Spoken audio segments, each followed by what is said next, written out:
Hey there, welcome to One Brain Four Wheels channel. It's Garrett here like always, and today we're in front of the 1999 C5 Corvette, and I'm going to show you guys a modification I just finished on the inside of the vehicle. So without further ado, let's pop that top off and get inside to get a better look. Okay, you guys ready? 3, 2, 1. Yeah, the C5 Corvette got a brand new double-din touchscreen radio with Apple CarPlay. Thank you, Pioneer. And, I just figured, the C7 Corvette, it had all those features, and I missed them so much, so why not bring it to the C5 platform? And so I did, but it did take a few modifications, which we will talk about later. Plus, I wanted it to be something a little bit special. Since I was doing all this work, unbeknownst to me at the beginning, to make this all work, I figured let's make it look a little bit more custom, too, while we're at it. So you'll also notice that ties in beautifully with the waterfall that's present in all the C5 convertibles. So what do you guys think overall, though? I am really in love with it. I think it turned out really nice. It ended up costing me a lot more time and money than I thought it would be, but in the end, I think the result is it's beautiful, and it really just makes the car, it takes it to a whole new level. So I hope you guys like it. If you do, please give this video a big thumbs up, and go ahead and comment below what you guys think of this design overall, and how I kind of pulled it off and tied it all together. But overall, I just have to say I'm extremely happy with the way it turned out. It looks really cool, and it just gives the car a little bit extra touch, and it kind of breaks up the sea of black that the inside of this car was before I did this. Alright, so before we get into too many specifics of this overall modification inside the C5 here, I just wanted to go ahead and show you guys a little bit of the radio, just in case you guys are interested. So I'm going to start that up for you guys. But basically, this is Pioneer's entry-level CarPlay system, not wireless, that's why I ran a cable here. But it's the 1500 NEX, and it's got some letters ahead of that model number. But basically, it's just your basic Apple CarPlay touchscreen Bluetooth unit. And it's really nice, and it gives me all the features I had in the C7 Corvette, now just on the C5. So it's really cool. Like I said, it has a USB connection in the back that you'll use for the CarPlay, and you can stream things if you didn't want to do it through Bluetooth. So that one connection in the back, I actually bought a cable on Amazon, which I will link in the description below. I ran it all the way underneath here, and then back in the center console here, where there was a cigarette port lighter thing at the back initially, I just replaced that with this nice USB connector. It's all one unit with the cable, so not too many connections there. And then what's really nice is that when you want to connect your phone, you can either just leave it in there, or the C5's actually already had this little groove in here that allows you to really conveniently kind of just run a cable. Oops. Well, it closes with or without the cable being in there. But basically, you can just kind of funnel it through there and then close it, and you can have your phone out here doing the Bluetooth or the charging, or it could be on CarPlay or whatever. But yeah, this gives you kind of, nice options to run that cable seamlessly, and you can kind of keep it out of the way or whatever you want to do. But basically, that's how I ran all that, and it's a really nice stereo. I haven't used it too much because I just finished this install like yesterday. But it is a really nice, it's got all the standard features you would expect on a radio, so nothing much to say about that. You can change the background, which I did here. I've got the C5 logo. I think if I change it to the home screen, yeah, it looks better.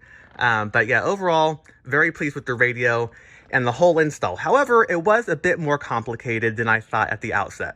Alright, so now that I've actually finished this project on my vehicle, I've been able to kind of come up with some things that you guys should consider maybe before you start this project on your own vehicle. So the biggest thing for me was not realizing until I already started this project that the original C5 radio was a 1.5 DIN size, whereas pretty much every other aftermarket stereo is going to be a double DIN. Now, there is one manufacturer, I believe it's like a Joy Ying or something. It's some off-market brand, but apparently it's okay. It's a head unit, 1.5 DIN that you guys could use without having to alter anything else in the vehicle. Maybe some of the brackets behind where the radio sits, but nothing with like what you see visually from the front, when you're sitting in the car. But for me, not realizing that until after I bought the radio already, I realized there was going to be some modifications needed, because having a double DIN radio try to fit into a 1.5 DIN opening doesn't really work. You're missing quite a lot of space. So because of that, I then had to go ahead and buy a dash retrofit kit, which basically kind of changes the spacing on the front of the dash, where you've got your radio, your climate controls, your ashtray, and stuff like that. You have to get that whole piece brand new, manufactured with the correct sized openings and having everything moved around. All right, so I have some visual aids here. So here's the new one, the surround, and this is what I was talking about. Everything that's covered in this silver leather right now. that is the new surround, and it goes all the way from around the key area and all of this down here up until you get to the traction control button and your original center console. So all of this part in the silver plus that, it's all new one piece. And now here's the original one. And if I hold it up, you guys can see some differences. I don't want to scratch anything. Okay, so I don't know if you guys can see that, but basically the hole over here that was the radio at the top there, that is quite a bit larger. And then the AC controller obviously had to be moved down.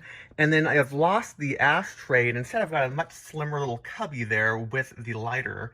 And then I think the only other major difference is you'll notice that the cup holder right there no longer has a little lid on it. But that's fine because everyone says that this one apparently holds cups a lot better. But that's just to kind of give you guys a little visual representation of what changed.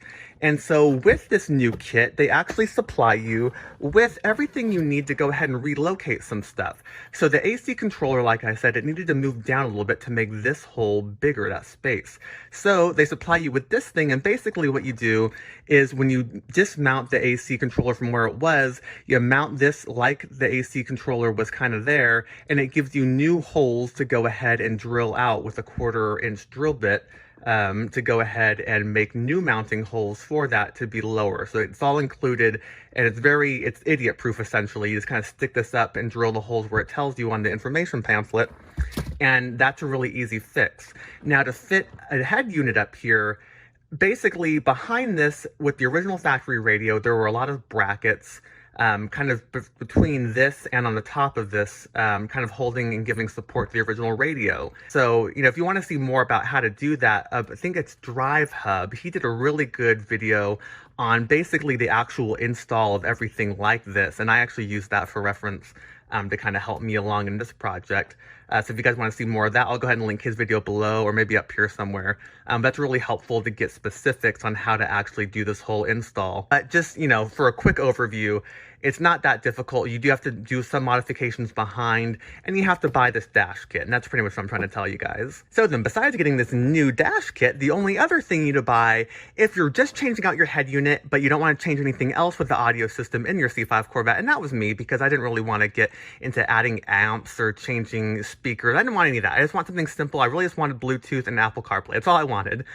So to go ahead and pretty much get your aftermarket head unit to mesh well with the Bose system, which already built into my convertible C5, I needed to get this little guy right here. So this is the Axxess VI-2004, and basically it's, I don't really know the specifics exactly, but it's two little plastic boxes with lots of circuitry in them, and it gives you the connection. Essentially, it's like a wiring harness that allows you to connect your aftermarket stereo to the stock connectors behind the dashboard. There is one original stock connector back there you will not use. But besides that, it gives you all those connections, and that way you're just soldering your connections from your aftermarket radio harness to this harness, and you're not having to mess up any of the actual car's wiring. Now, one feature that was supposed to be a cool benefit of using this adapter versus an alternative was that it was supposed to retain the RAP, or retained accessory power, for your radio. Now, that's a feature that the stock radio had, where when you're driving along and you turn off the car, it keeps playing the radio for like up to 10 minutes or something, or until you open the door. Well, by using this adapter wired like they tell you, you're supposed to have that feature still, and it did work. However, I had some electronic gremlins that kind of came up when using this. So basically, whenever I would put the key in the ignition, not even turning it, it would start up the radio for some reason. And then when I would turn it to any of the other positions, it would restart the radio. You know, it wouldn't keep it on. It would like shut it off and then put it back on, shut off, put it back on. So when you go through, you know, from off to on to accessory, or I have that backwards, but when you go through all the different settings, it would keep cycling the radio on, off, on, off. And that was really annoying. So to get around those problems, what I ended up having to do was kind of bypass the wiring they wanted me to do. So I believe this originally had the switched power wire coming from this and going to the radio. But this thing wasn't switching the wire correctly, essentially. It was giving me power at weird intervals. Like based on, you know, just putting the key in the ignition, and I didn't like that. So what I ended up doing was not using the switched power coming off of this and sending it to the radio, but rather I wired that one switched power wire coming from the radio, or going to the radio, to the switched power wire coming directly off of the ignition behind this plate here. So it's the brown wire coming off of the ignition switch, and I just went ahead and I used the T-tap, and it worked fine. It's working right now, and it's not a big deal. And I secured it really nicely, and I put a lot of electrical tape around it to seal it up well. It's got a really strong connection, but basically it's kind of annoying that, you know, I bought this system, you know, to be able to use it with the Bose system as well, but also I thought that was a really cool feature just to keep everything really factory-like. And, you know, not being able to actually keep that retained accessory power because it was doing all sorts of weird things. And I'm not the only person that had that problem. You know, other people on forums have discussed this. It's a very weird, you know, kind of, you know, set of symptoms that occurs by trying to maintain that with an aftermarket stereo. So like I just said, you know, you can use this system and it works, but you will want to bypass, at least for me anyways, and for most of everyone else, you're going to want to bypass the switched wire, the switched power wire coming from this, and is tied in directly to another switched power source coming directly from the vehicle. So now we've gone through all the boringness of, you know, all the adapters and cables and stuff you need to go ahead and make this a reality. I wanted to kind of discuss why I decided to do this with the center stack. So like I said, I had to get a new center stack, you know, this adapter kit here, when you want to use a double DIN radio and make it look somewhat professional, you know, without having to just like router out, you know, the edges of the stock surround. And so since I was doing all of this, I figured, well, let's go ahead and make it a little bit custom. Why not, right? You know, I'm doing all this. What's, you know, an extra little bit of money to make it look a little bit extra better. And so I went through a lot of different thoughts on this. So the original color of this was like a black color. So I kind of just left, you know, well enough alone.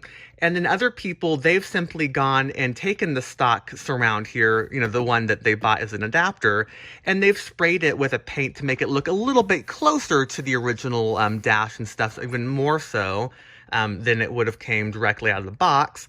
And that's a good idea too.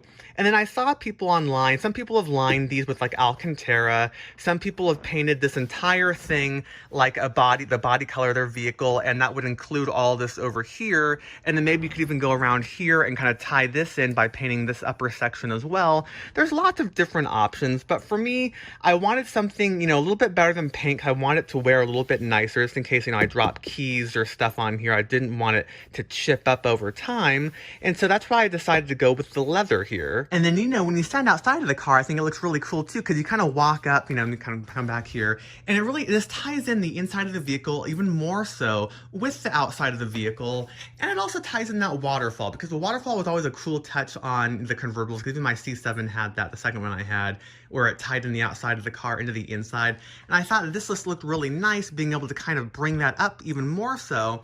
And I really like being able to kind of keep it very linear. You know, it's not like kind of sprawling out too much with color. It's just a nice small accent touch to the vehicle. So as you guys can see, it's really only the center of that panel there that I had wrapped in that silver leather. But if you kind of come down the side, you'll notice that there's actually a seam there, and the side of this panel here, as well as around the keyhole, that's black vinyl that ties in pretty well to the stock vinyl, you know, down below here, and it's far enough from the top that you really don't notice it, but it does tie in close enough. It's slightly less shiny, but you guys can see I got a really nice seam line going down the side there, and then I just have it kind of blend off to like a little triangle point.